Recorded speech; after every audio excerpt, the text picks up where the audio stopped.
শিবির ছাত্ররা একসাথে বসে না। তো সেই জায়গাটা মনে হয় ছাত্র সংসদ সেটা এনশিওর করেছে যে ছাত্র না অছাত্র, তো বেশিরভাগ যারা লিডার হয় বেশি অছাত্ররা লিডার হয়। তাছাড়া শিবিরের সাথে জোট করার কোনো প্রশ্নই আসে না।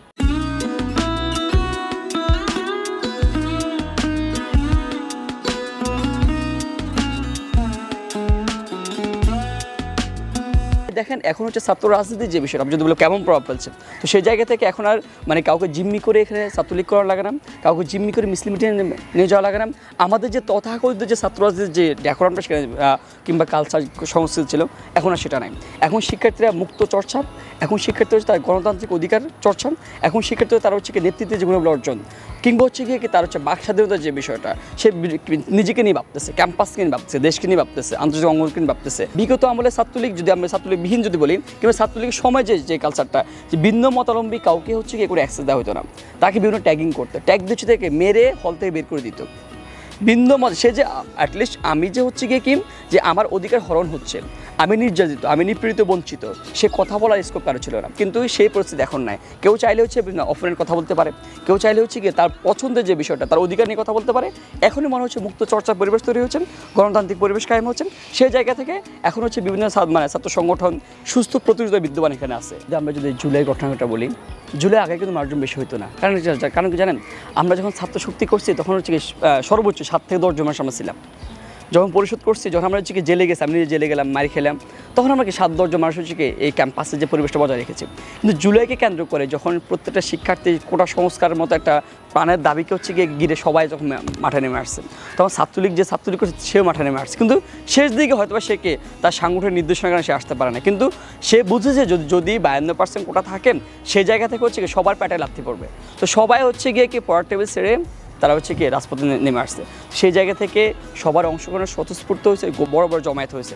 এখন মানুষজন ভাবছে কি ওকে ফাইন, আমার দায়িত্ব শেষ, আমিও পড়ার টেবিলে ফিরে যাই।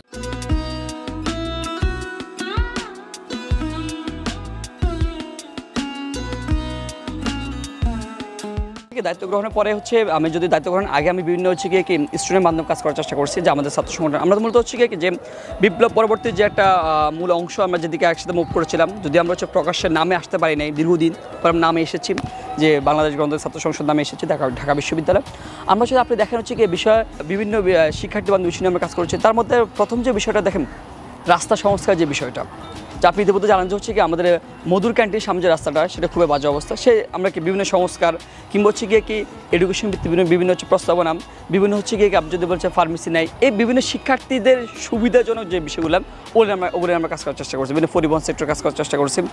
তবে সবচেয়ে যে বিষয়টা হচ্ছে গিয়ে কি আপনি জানেন হচ্ছে এখানে পলিটিক্যাল যে সেটেলমেন্টের যে বিষয়টা, যে সেটা হচ্ছে গিয়ে আমার মনে হয় কোনো ছাত্র সংগঠন আমার চোখে পড়া নাই যে নিজেদের মধ্যে আন্ডারস্ট্যান্ডিং একটা বোঝাপড়ার যে বিষয়টা। আপনি জানেন যে কোনো সংগঠনের ডান বাম একসাথে বসে না, শিবির ছাত্ররা একসাথে বসে না। তো সেই জায়গাটা মনে হয় ছাত্র সংসদ সেটা এনশিওর করেছে।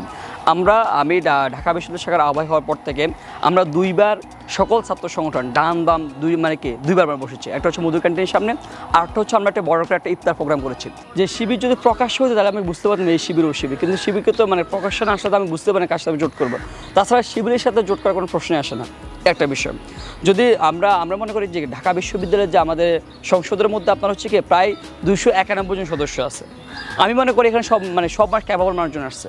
যে ঢাকা বিশ্ববিদ্যালয় একটা কমিটিতে 291 জন, সবাই রানিং স্টুডেন্ট, এমনকি সবাই হচ্ছে গিয়ে বিগত দিনে যারা আন্দোলন করে আসছে এবং 24শে জুলাই গণঅভ্যুত্থানে।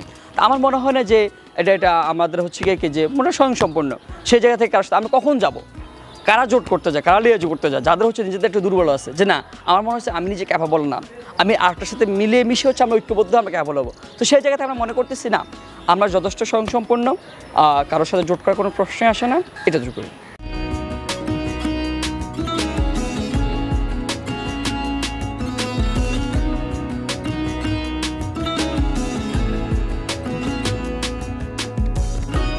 ডাকসু নির্বাচন হচ্ছে দুটো বিষয় লাগে। একটা হচ্ছে ব্যক্তিগত যে গ্রহণযোগ্যতার যে বিষয়টা, একটা ফেম, আরেকটা হচ্ছে একটা আদর্শ প্যানেল। সেই জায়গা থেকে আমরা বলেছি যে হচ্ছে কি আমরা সবসময় একটা ইনক্লুসিভ প্যানেল দেওয়ার চেষ্টা করতেছি। ইনক্লুসিভ প্যানেল কেমন হবে সেটা যে আমাকে যদি আমরা হল ভিত্তিক সেন্ট্রাল কথা বলি, আমার যে হচ্ছে কি আমার সংগঠন থেকে দিতে হবে সবাইকে, সেটা আমার বিষয় না। আমার উদ্দেশ্য হচ্ছে গিয়ে আসলে কাদেরকে নিয়ে আসলে হচ্ছে কি শিক্ষার্থী ওরিয়েন্টেড কাজ করবে, তা আসলে হচ্ছে গিয়ে কি তার সেই ক্যালিবারটা আছে কিনা, সেটা যদি হচ্ছে আমার সংগঠনের হোক সংগঠনের বাহিরের হোক, সেই জায়গায় আমরা তাদেরকে পিক করার চেষ্টা করবো। যে ছাত্র না, অছাত্র, তো বেশিরভাগ যারা লিডার হয়, বেশি অছাত্ররা লিডার হয়, তাদের না থাকে শিক্ষার্থীর প্রতি দায়বদ্ধতা। আবার যেহেতু কি শিক্ষার্থীরা তাকে নেতা বানায় না, সেই জায়গায় তার কোনো দায়বদ্ধতার জায়গাটা নেই। তো এই জায়গায় দেখা যায় লেজুবৃত্তি ভাড়া তৈরি হয়। আগের রাজনীতির যে বন্দোবস্ত সেটা এখন আর নাই। নতুন যে বন্দোবস্ত আমরা বলি কি, আমরা হচ্ছে নতুন এই যে কি মূল যে জায়গাগুলো আমরা একটু চেঞ্জ নিয়ে আসার চেষ্টা করলাম, যে আমাদের নেতৃত্ব নির্বাচিত হবে হচ্ছে গিয়ে কি ইন্টারনাল যে হচ্ছে ডেমোক্রেসি, ইন্টারনাল কাউন্সিলের মধ্যে দিয়ে নেতৃত্ব নির্বাচিত হবে এবং একই সাথে সবাই ছাত্র থাকবে। আমরা এখানে এনশিওর করেছি যে অবশ্যই ছাত্র হতে হবে, যে রানিং স্টুডেন্ট হতে হবে, একই সাথে তারা হচ্ছে গিয়ে যে ইন্টারনাল হচ্ছে গিয়ে ভোটাভুটির মাধ্যমে তারা নির্বাচিত হবে।